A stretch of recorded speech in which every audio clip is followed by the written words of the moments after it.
Highway पर मैं अपनी स्कूटी से कहीं जा रहा था। हाईवे पर दूर दूर तक कोई भी दिखाई नहीं दे रहा था।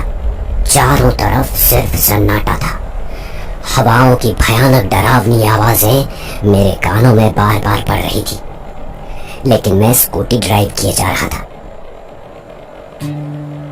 पता नहीं विराट किस हालत में होगा। कब से दारू लेने गया था। आधी रात हो गई, अभी तक नहीं लौटा। मैंने स्कूटी और तेज कर दी कि तभी एक बूढ़ा इंसान सामने आ जाता है। मैंने अचानक ब्रेक लगा दी और स्कूटी रुक गई। बाबा का चेहरा बहुत ही भयानक लग रहा था। मैंने तेज आवाज में बाबा को बोला, अरे बाबा, पूरी सड़क खाली पड़ी है, मेरी गाड़ी के सामने ही आना था आपको। अभी आपको चोट लग जाती तो। फिर बाबा कुछ बोले या नहीं? वो बोले, पर उनका जवाब मुझे समझ नहीं आया। चोट तो बहुत पहले ही लग चुकी है बेटा। ऐसे चलोगे तो चोट लगेगी ना। हाँ, लेकिन अब मुझे कभी चोट नहीं लग सकती बेटा, चाहे मुझ पर कोई गाड़ी ही क्यों न चढ़ जाए। मैं बाबा की बात सुनकर थोड़ा हैरान हुआ। हैरान तो हम लोग भी हैं। आगे सुनो। मैंने बाबा से कहा, ये क्या कर रहे हैं आप? इतने में बारिश होने लगी। आसमान में बिजली कड़कने लगी। मैंने सोचा ये अचानक बारिश कैसे होने लगी? अभी तो आसमान बिल्कुल साफ था।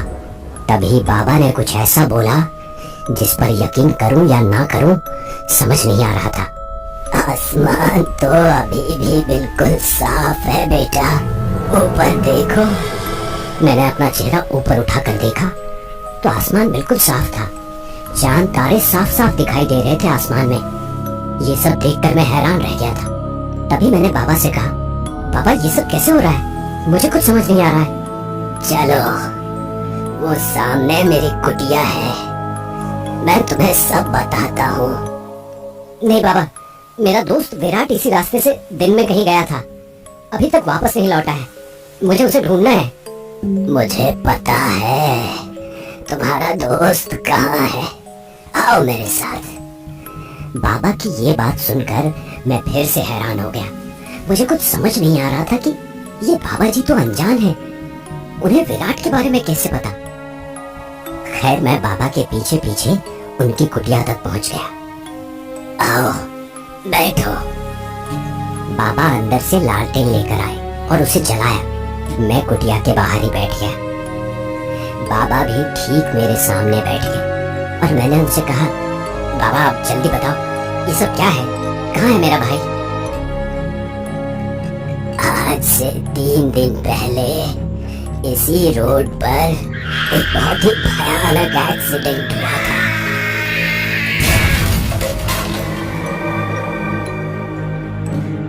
हाँ बाबा, मैंने सुना है, हुआ तो था एक्सीडेंट। सुना है उसमें 2 लोग मरे भी थे। तुमने बिल्कुल सही सुना है बेटा, वो दोनों बाप बेटे थे। बेटे की आत्मा अभी भी उसी जगह घूमती रहती है। क्या? हाँ, और उसकी आत्मा गलत आत्माओं के चक्कर में पड़कर खतरनाक हो गई है। अब वो उस रास्ते से निकलने वाले की जान ले लेता है। बाबा की ये बात सुनकर मैं डर गया और मैंने कहा, इसका मतलब उसकी आत्मा ने मेरे भाई को भी? नहीं, अभी नहीं, अभी तुम्हारा भाई उसकी कैद में है, मारा नहीं है उसको। पर उस आत्मा ने विराट को अभी तक मारा नहीं था, ये बात बाबा को कैसे पता थी? यही सवाल मैंने बाबा से पूछा। ये सब आपको कैसे पता है? मुझे समझ नहीं आ रहा बाबा। सब समझ आ जाएगा, थोड़ा धैर्य रखो बेटा और पूरी बात सुनो। ये जो बारिश हो रही है, ये नेचुरल बारिश नहीं है, उसी आत्मा ने कराई है। What? बाबा, मेरा दोस्त विराट बहुत डरपोक है, वो तो डर कर ही मर जाएगा। प्लीज कुछ कीजिए। जब आप इतना कुछ जानते हैं तो मेरे भाई को बचा भी सकते हैं ना?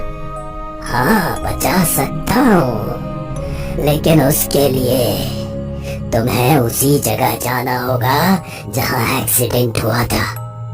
आप नहीं चलोगे मेरे साथ पापा? मेरा यहाँ रहना जरूरी है, तुम जाओ, तुम्हारा दोस्त बच जाएगा। अगर जरूरत पड़ी तो मैं तुरंत आ जाऊंगा। ठीक है बाबा, चलता हूँ मैं। मेरे भाई को बचा लेना। फिक्र मत करो। मैं वहां से उठा, अपनी स्कूटी स्टार्ट की और चला गया। जैसे ही वहां पर मैं पहुंचा, अचानक बारिश तेज हो गई, हवाएं तेज हो गई। भयानक आत्माएं विराट को घेर कर वो उसे डरा रही थी। वो नजारा बेहद खौफनाक था। विराट धीरे धीरे दबी आवाज में रो रहा था।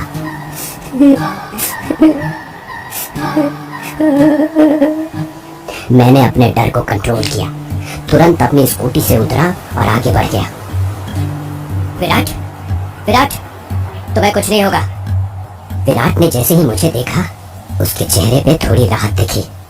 यश, बचाओ मुझे, ये आत्माएं मुझे मार डालेगी। आजा, तू भी आजा, तुझे भी निपटा देता हूँ।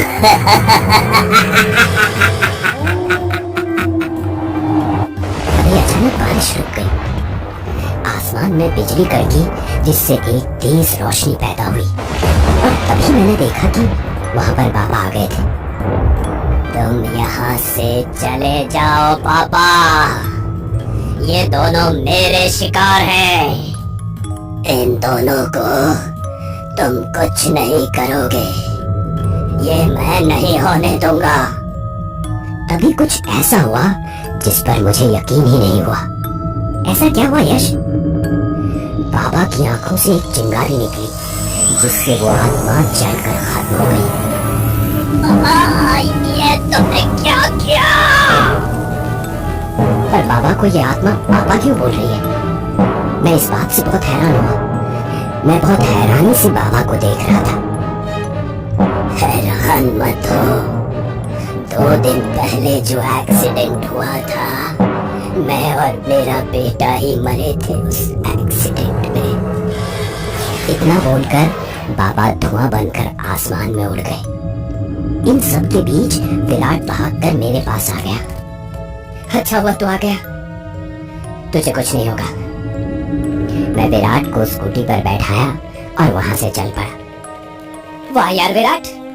वैसे यश, जब तू स्कूटी से बाबा से टकराया था ना, और उन्होंने कहा था कि अब मुझे चोट नहीं लग सकती, चाहे कोई गाड़ी ही मुझ पर क्यों न चढ़ जाए, तभी मुझे हल्का हल्का डाउट हो गया था बाबा के ऊपर। तभी अचानक किसी के कदमों की आवाज आने लगती है। चारों दोस्त बिल्कुल चुप हो जाते हैं। लगता है कोई सिक्योरिटी गार्ड आ रहा है। हाँ। जैसे ही वो कदमों की आवाज उनके पास आके रुकी, यश और विराट हैरान हो गए। बाबा, बाबा, आप यहाँ? मीत, नितिन, ये उन्हीं बाबा की आत्मा है। अबे भागो यहाँ से! नितिन और मीत डर कर वहां से भाग गए।